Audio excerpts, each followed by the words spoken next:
بسم اللہ الرحمن الرحیم اللہم نحمدک کما ترضی و نصلی علی حبیبک و آلہ کما یرضی و نحب محبوبک کما ارتضی اما بعد صلی اللہ علی حبیبی محمد و آلہ وسلم۔ ناظرین محترم، آج کی نشست میں ہم انشاءاللہ مسئلہ توسل کا ثبوت احادیث مبارک سے پیش کریں گے۔ آپ ہمارے ساتھ رہیے گا۔ اس سے پہلے اگر آپ نے ہمارا چینل سبسکرائب نہیں کیا تو سبسکرائب کریں، گھنٹی کے بٹن کو دبائیں تاکہ آنے والی ویڈیوز کا نوٹیفیکیشن آپ کو وقت پر پہنچ سکے۔ ویڈیو کو لائک کریں، شیئر کریں، کمنٹس کریں۔ تو آئیے شروع کرتے ہیں۔ عن انس رضی اللہ تعالیٰ عنہ، حدیث مبارک، ان عمر بن الخطاب رضی اللہ تعالیٰ عنہ قال كان اذا قحط استسقى بالعباس بن عبد المطلب قال اللهم انا كنا نتوسل اليك نبينا فتسقينا وانا نتوسل اليك بعم نبينا فاسقنا قال فيسقون۔ مشکوٰۃ شریف، باب صلاۃ الاستسقاء، صفحہ نمبر 132، طبعۃ دہلی۔ تو یہ حدیث مبارک ہے، حضرت انس بن مالک رضی اللہ عنہ اس کے راوی ہیں۔ فرماتے ہیں تحقیق حضرت عمر بن خطاب رضی اللہ عنہ، کان اذا قحط، جس وقت قحط پڑ جاتا، استسقى بالعباس بن عبد المطلب، تو بارش طلب کرتے تھے حضرت عباس بن عبد المطلب رضی اللہ عنہ کے مبارک وسیلہ سے۔ قال، اور یوں فرماتے تھے، اللہم انا کنا، اے اللہ تعالیٰ، انا کنا، تحقیق ہم، نتوسل الیک، تمہاری ذات کی طرف وسیلہ دیا کرتے تھے، نبینا، اپنے نبی پاک صلی اللہ علیہ وسلم کی ذات مبارک کا، فتسقینا، اور اے ہمارے سونے اللہ تعالیٰ، تم ہمیں بارش عطا فرماتے تھے اور تمہاری ذات ہمیں بارش عطا فرماتی تھی۔ وَإِنَّا نَتَوَسَّلُ إِلَيْكَ، اور تحقیق ہم وسیلہ دیتے ہیں تمہاری ذات کی طرف، بعم نبینا،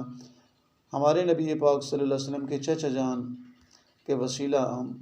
کی ذات مبارک کے ساتھ ہم وسیلہ دیتے ہیں تمہارے دربار میں، فسقنا، آپ ہمیں بارش عطا فرمائیے۔ قال فیسقون، تو راوی فرماتے ہیں فیسقون، تو لوگوں کو بارش دے دی جاتی۔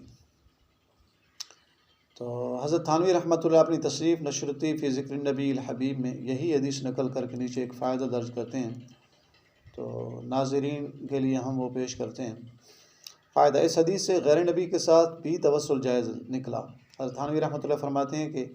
اس حدیث مبارک کے اندر گویا غیر نبی سے بھی وسیلہ دینا اللہ تعالیٰ کے دربار میں غیر نبی کے ساتھ بھی وسیلہ جائز ہے، یہ جائز نکلا، جبکہ اس غیر نبی کو نبی سے کوئی تعلق قرابت حسیہ یا قرابت معنویہ کا ہو، یعنی نبی کے ساتھ اس کو کوئی تعلق، قرابت، رشتہ داری کا حصی طور پر یا معنوی طور پر ہو۔ اور اہل فہم نے کہا ہے کہ امیر المومنین حضرت عمر بن خطاب نے کا فعل اس امر پر متنبع کرنے کے لیے ہے کہ غیر نبی سے بھی توسل جائز ہے، یعنی حضرت عمر بن خطاب نے کا فعل اس امر پر متنبع، تنبیہ کرنے کے لیے ہے کہ غیر نبی سے بھی توسل جائز ہے، نہ اس لیے کہ پیغمبر صلی اللہ علیہ وسلم کے ساتھ بعد وفاتی توسل جائز نہ تھا۔ بعض لوگ کہتے ہیں کہ ہمارے نبی پاک صلی اللہ علیہ وسلم کی ذات مبارک کے ساتھ بعد وفاتی توسل جائز نہیں تھا، ایسی بات نہیں ہے، نعوذ باللہ، بالکل وسیلہ جائز ہے، کیونکہ جب غیر نبی سے جائز ہے تو اللہ کے نبی سے تو بطریق اولا جائز ہے، سبحان اللہ، کیونکہ دوسری روایت سے اس کا جواز ثابت ہوتا ہے، عنقریب آئے گی انشاءاللہ۔ اور اس توسل پر پھر توجہ کریں، اس توسل پر کسی صحابی سے نکیر ثابت نہیں ہے کہ کسی صحابی نے انکار کیا ہو یا کوئی اعتراض کیا ہو، نعوذ باللہ، ایسی بات نہیں ہوئی، تو لہذا اس میں اجماع امت کے معنی بھی آ گئے۔ گویا کہ اجماع امت کا مطلب ہوتا ہے کہ امت کے اسلاف، اہل البیت، صحابہ کرام، فقہاء کرام، مجتہدین جس عقیدے مسئلے پر جمع ہو جائیں تو وہ مستقل ہم امت کے لیے دلیل ہوتی ہے۔ تو فرمایا کہ جب کسی صحابی کا نکیر نہ کرنے سے ثابت ہے تو اس میں اجماع امت کے معنی بھی آ گئے۔ اور نیز حافظ ابن حجر اسقلانی رحمۃ اللہ اور علامہ عینی رحمۃ اللہ علیہ، قاضی شوکانی رحمۃ اللہ اس حدیث کی شرح میں فرماتے ہیں، یہ فتح الباری جلد 2 میں، عمدۃ القاری جلد 7 میں، اور نیل الاوطار جو علامہ شوکانی کی ہے یہ جلد 4 میں رحمہم اللہ تعالیٰ نے یوں عبارت نقل کیا، وَيُسْتَفَادُ مِنْ قِصَّةِ العباس رضی اللہ تعالیٰ عنہ، کہ حضرت عباس رضی اللہ عنہ کے قصہ سے یہ بات ثابت ہوتی ہے کہ استحباب الاستشفاء، شفاعت کا طلب کرنا، بأہل الخیر والصلاح، نیک وکار لوگ، اولیاء اللہ کے ساتھ، یہ ثابت ہوتا ہے۔ وأہل البیت النبوی صلی اللہ علیہ وسلم، اور ہمارے نبی پاک صلی اللہ علیہ وسلم کی اہل البیت سے بھی شفاعت طلب کرنا ثابت ہوتا ہے اس سے، تو یہ وسیلہ پر یہ بھی دلیل ہے۔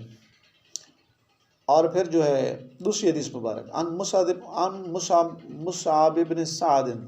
عن والدہ انہ ظن ان له فضلا على من دونه من اصحاب النبی صلی اللہ علیہ وسلم، فقال النبی صلی اللہ علیہ وسلم انما نصر اللہ هذه الامة بضعفائها ودعوتهم واخلاصهم، رواہ النسائی وهو عند البخاری بلفظ هل تنصرون وترزقون الا بضعفائكم، بخاری شریف صفحہ نمبر 405، پارہ نمبر 11، کتاب الجہاد میں۔ تو ترجمہ کیا ہے؟ حضرت مصعب بن سعد رضی اللہ عنہ روایت نقل فرماتے ہیں اپنے والد سے، اور وہ گمان فرماتے ہیں کہ ان کے لیے فضیلت صحابہ کرام میں سے وہ نصیب ہے جو باقی صحابہ کرام کو نہیں ہے۔ تو فرماتے ہیں کہ نقل فرماتے ہیں کہ فقال النبی صلی اللہ علیہ وسلم، ہمارے نبی پاک صلی اللہ علیہ وسلم نے یوں ارشاد فرمایا، انما نصر اللہ، یعنی وہ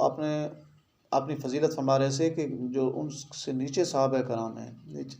درجات ہیں، نیچے درجے والے، ان سے تو ان کو بڑھ کر فضیلت ہے، اپنے نیچے والے صحابہ کرام سے فرمایا انہیں بڑھ کر فضیلت ہے۔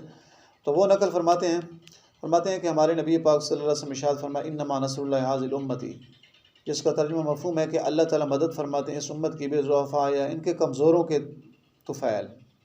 ودعوتہم، اور ان کی دعاؤں کے طفیل، واخلاصہم، اور ان کے اخلاص کے طفیل برکت سے۔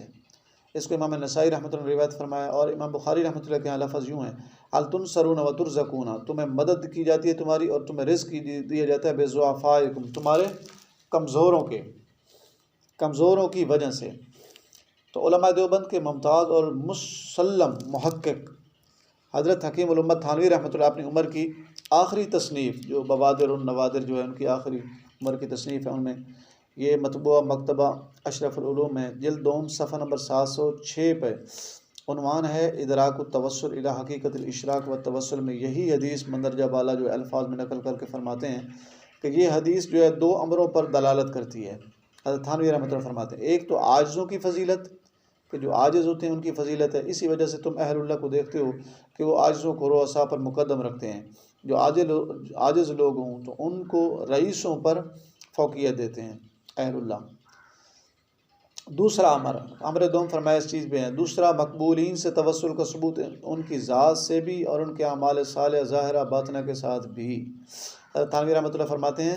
کہ توسل وسیلہ پکڑنا یہ جائز ہے، ان کی ذات سے بھی جائز ہے اور ان کے اعمال صالحہ ظاہرہ باطنہ کے ساتھ بھی۔ چنانچہ اس حدیث کے الفاظ میں ہے نا بضعفاء، کہ ان کے کمزوروں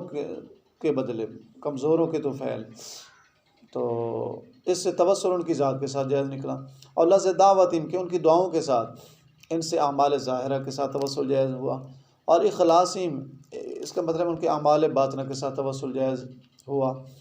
تو اس کے علاوہ توسل دعا میں مقبولان حق کا، خواہ وہ دنیاوی زندگی میں ہوں یا دنیاوی زندگی پوری کر کے دنیا سے چلے گئے ہوں، درست ہے۔ حضرت تھانوی رحمۃ اللہ فرماتے توسل درست ہونے کے بہت سارے دلائل ہیں جو کتاب و سنت میں بہت بڑی مقدار میں ملتے ہیں۔ اللہ تعالیٰ میرا آپ کا حامی و ناصر ہو۔ یہ دونوں احادیث مبارکہ سے یہ بات ثابت ہوئی، ظاہر ہوئی، علماء کی تفاصیل بیان کرنے کے ساتھ، مشائخ کی تفاصیل بیان کرنے کے ساتھ، کہ توسل وسیلہ جائز ہے۔ مزید ویڈیوز کے لیے آپ ہمارا چینل سبسکرائب کریں، گھنٹی کے بٹن کو دبائیں تاکہ آنے والی ویڈیوز کا نوٹیفیکیشن آپ کو وقت پر پہنچ سکے۔ السلام علیکم ورحمۃ اللہ وبرکاتہ۔